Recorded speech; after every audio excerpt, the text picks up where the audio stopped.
Good morning, children. Good morning, sir. Okay, how are you all? Thank you, sir. Okay, what is today date? 2. December 2nd. So, do you know the importance of this day? No, sir. Yes.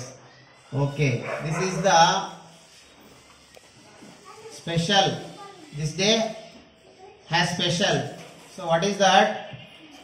Today is National Pollution Control Day. National Pollution Control Day. అంటే జాతీయ కాలుష్య నివారణ దినోత్సవంగా జరుపుకుంటాం. కాలుష్యం అంటే తెలుసా మీకు? పొల్యూషన్ అంటే how many types are there in pollution? Pollution లో ఎన్ని రకాలు తెలుసా? కాలుష్యం, water pollution, earth pollution, air pollution. 3 only. 3 pollutions ఉంటాయి.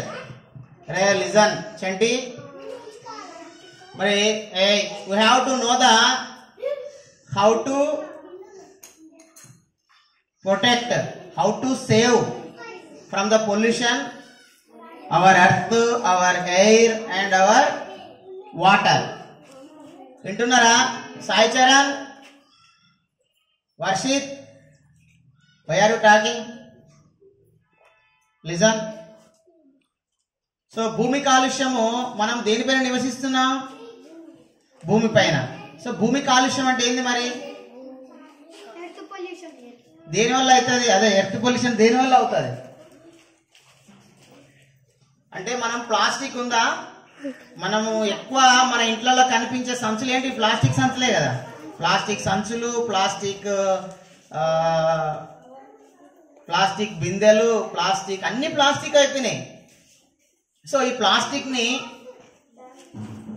మనము భూమిపైన వేస్తే పడేస్తాం కదా, అవి మళ్ళీ మట్టిగా మారడానికి కొన్ని లక్షల సంవత్సరాలు పడుతుందంట. మళ్ళీ మట్టిగా మారడానికి. ఇప్పుడు అరటిపండు తొక్కుందిరా, అరటిపండు తొక్కను అక్కడ వేస్తే ఒక 10-15 డేస్కి మీరు ఏమనుకున్నది ఏమైతుంది? మట్టిలో కలిసిపోతుంది, కుళ్ళిపోయి. కానీ ప్లాస్టిక్ అట్లా జరగదు. ప్లాస్టిక్ అనేది ఆ విధంగా జరగదు. కొన్ని లక్ష సంవత్సరాలు అట్లే ఉంటాయండి. బాటిల్స్ ఉన్నాయి, ప్లాస్టిక్ బాటిల్స్ ఉన్నాయి కదా. ప్లాస్టిక్ బాటిల్స్ చాలా మంది వాడి పడేసిరు అనుకో, అవన్నీ ఏమైపోతాయి? అట్లే మిగిలిపోతాయి. ఇప్పుడు మన సంఖ్య పెరుగుతుంది కదా, పాపులేషన్. ఇప్పుడు ప్లాస్టిక్ బాటిల్స్ కూడా పెరిగిపోతే అవన్నీ భూమిలో పడి భూమి అంతా కూడా పొల్యూషన్ అయిపోతే పంటలు ఎట్లా పంతాయి? పండవు కదా. సో కాబట్టి పొల్యూషన్ అనేది మనము చేయొద్దు. అంటే ఏం చేయాలి? ప్లాస్టిక్ వస్తువులను మనము వాడడం తగ్గించుకోవాలి. మాక్సిమం వీలైనంత వరకు ప్లాస్టిక్ వస్తువులను వాడడం తగ్గించుకోవాలి. మన ఇంట్లో కూడా ప్లాస్టిక్ సంచులు ఉంటే చెప్పాలి, ప్లాస్టిక్ కవర్లు ఉంటే చెప్పాలి, ప్లాస్టిక్ బిందెలు ఉంటే చెప్పాలి.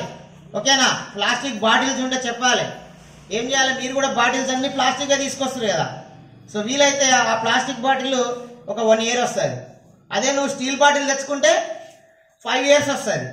ఇప్పుడు దానికి ఉన్న రేటు 50 రూపాయలు ఉండొచ్చు, స్టీల్ బాటిల్కి అయితే ఒక 150-200 ఉండొచ్చు. సేమ్ పీరియడ్ కదా, 5 years వస్తుంది స్టీల్ బాటిల్. కాబట్టి మరి ప్లాస్టిక్ బాటిల్ బదులు ఏం తెచ్చుకోవాలి? మనము స్టీల్ బాటిల్ తెచ్చుకోవాలి. మన ఇళ్లలో కూడా బొంగులు ఉంటాయి కదా, బొంగి అంటాం కదా మనం, అవన్నీ ప్లాస్టిక్ లో ఉంటాయి. సో వాటిని కూడా మనం ఏం చేయాలి?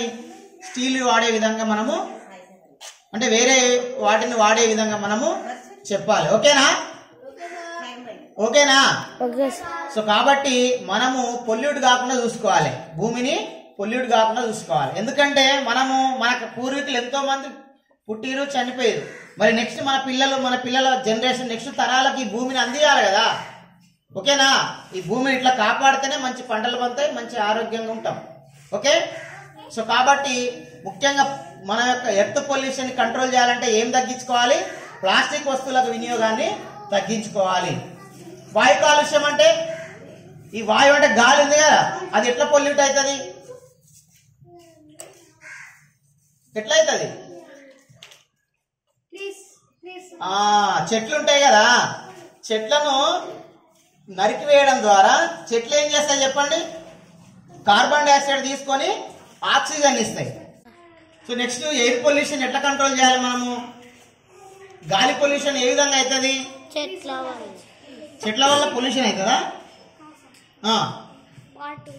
చెట్లను పెంచడం ద్వారా మనకు గాలిలో ఉన్నటువంటి కార్బన్ డైఆక్సైడ్ తీసుకొని ఆక్సిజన్ మళ్ళీ మనకి ఇస్తుంది. సో కాబట్టి మనం బతకాలంటే ఏం కావాలి? గాలి కావాలి. గాలిలో ఏం తీసుకుంటాం మనము? బాడీ ఆక్సిజన్ తీసుకుంటుంది. మనం కూడా ఆక్సిజన్ తీసుకొని కార్బన్ డైఆక్సైడ్ వదులుతాం. దాదాపు అన్ని జీవులు అదే చేస్తాయి. ఏంది? ఆక్సిజన్ తీసుకొని కార్బన్ డైఆక్సైడ్ వదులుతాయి. ఆ కార్బన్ డైఆక్సైడ్ ఎవి గ్రహిస్తాయి? చెట్లు గ్రహిస్తాయి. సో కాబట్టి మన ఇక్కడ కూడా చెట్లు ఉన్నాయి కదా, 2 చెట్లు ఉన్నాయి మనకు. గతంలో ఒకసారి ఇట్లే ఈ చెట్ల వల్ల ఇబ్బంది అవుతుందని దీన్ని కొట్టేయాలనే ప్రయత్నం జరిగింది. కానీ అప్పుడు నేనే పట్టుబట్టి లేదు సార్ ఇది ఉండాలని చెప్పేసి ఈ చెట్టును ఉంచడం జరిగింది. లేకపోతే ఈ చెట్టు కొట్టేసేది ఎప్పుడో. మనం పెడతలేము, అట్లీస్ట్ ఉన్న చెట్లను కాపాడుకోవాలి కదా. ఈ చెట్ల వల్ల ఇక్కడ మనకి కాకులు వచ్చి ఇవన్నీ ఇబ్బంది అవుతుందని కొంత అయ్యింది. కానీ ఈ ఇబ్బంది అవుతుంది కానీ మనకి ఎంత చల్లని వాతావరణం ఇస్తుందా? మనం ఇంతమంది 70 మంది ఉన్నాం. ఈ 70 మందికి ఫ్రెష్ ఎయిర్ ఉందంటే ఈ 2 చెట్ల వల్లనే. సో కాబట్టి మన బడికి 2 చెట్లు లంగ్స్ లాగా, ఊపిరితిత్తుల్లాగా. సో కాబట్టి చెట్లను మనం కాపాడుకోవాలా? కాపాడుకోవాలి. మన దగ్గర ప్లేస్ లేదు. ఇంకా యాక్చువల్గా ఇంకా ఎక్కువ చెట్లు నాటడానికి అవకాశం ఉంటుంది కానీ మన దగ్గర లేదు. సో కాబట్టి మీరు ఏం చేయాలి? ఎయిర్ పొల్యూషన్ తగ్గియాలంటే చెట్లను బాగా పెంచాలి. ఉన్న చెట్లను నరికేయద్దు. మీ ఇంటి దగ్గర ప్లేస్ ఉంటే ఖచ్చితంగా చెట్లు పెట్టండి. ఓకేనా? చూస్తా నేను మళ్ళీ నెక్స్ట్ టైం వచ్చినప్పుడు మీ ఇళ్ళలో తిరిగినప్పుడు మీ ఇంట్లో మీరు పెట్టిన చెట్టు ఏదో చూపెడతారా? ఓకే. అంటే వాహనాల ద్వారా వచ్చే ఏదైతే గాలి ఉందో సో దాని ద్వారా కూడా మనకు పొల్యూషన్ అవుతుంది. వీలైనంత వరకు వాహనాలను కూడా వాడడం అనేది తగ్గించుకోవాలి. ఇంకా ఫ్యాక్టరీస్ వల్ల వచ్చే పొల్యూషన్ ఇవన్నీ ఉంటాయి, ఎయిర్ పొల్యూషన్. సో మన చేతిలో ఏముంది చెప్పండి? మన చేతిలో ఏముంది తగ్గించడానికి? చెట్లను పెంచడం ఉంది, చెట్లను నరికేయడం తగ్గించడం ఉంది. ఓకేనా? తర్వాత వాటర్ పొల్యూషన్ ఎట్లా జరుగుతుంది? నీళ్ళల్లో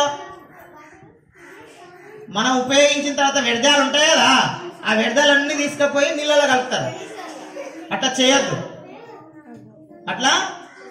ఇప్పుడు మనకు హైదరాబాద్ ఉంది. హైదరాబాద్ లో మూసి అనే ఒక నది ఉంటుంది. ఆ నదిలో మొత్తము లాస్ట్ లో పిల్లలు ఆ నదిలో మొత్తము టాయిలెట్ వాటరు, ఇంట్లో ఉపయోగించి అవన్నీ కూడా కలుపుతున్నారు. అట్లా కలపడం వల్ల ఏమవుతుంది? మొత్తం పొల్యూట్ అయిపోయి బ్యాడ్ స్మెల్ వస్తుంది. ఇప్పుడు మన ఇంటి దగ్గర కూడా ఏం చేసుకోవాలి? మనము వేస్ట్ వాటర్ ని అందులోకి మోరులోకి కలపడంతో పాటు మన ఇంటి దగ్గర గుంతలు ఉంటాయి కదా, ఇంకుడు గుంత ఉంటుందా? ఆ ఇంకుడు గుంత తీసుకోవాలి ప్రతి ఒక్కరి ఇంటి దగ్గర. తీసుకోవడం ద్వారా ఏమవుతుంది? మనం వాడిన వాటర్ అందులోకి పోయి భూమి దాని వల్ల ఫిల్టర్ చేస్తుంది. మీరు అనుకోవచ్చు ఆ నీళ్లు వేస్ట్ వాటర్ మళ్ళీ మాకే వస్తాయని. ఒకవేళ ఇళ్ళలో బోర్లు ఉన్నా కూడా భూమి అనేది ఫిల్టర్ చేస్తుంది. భూమి తీసుకొని ఫిల్టర్ చేసి మళ్ళీ మంచి వాటర్ని ఇస్తుంది. సో కాబట్టి ప్రతి ఇంటి దగ్గర కూడా మనం ఇంకుడు గుంత అనేది తీసుకోవాలి. వీలైనంత వరకు నీళ్లను కూడా పొదుపుగా వాడాలి. నీళ్లను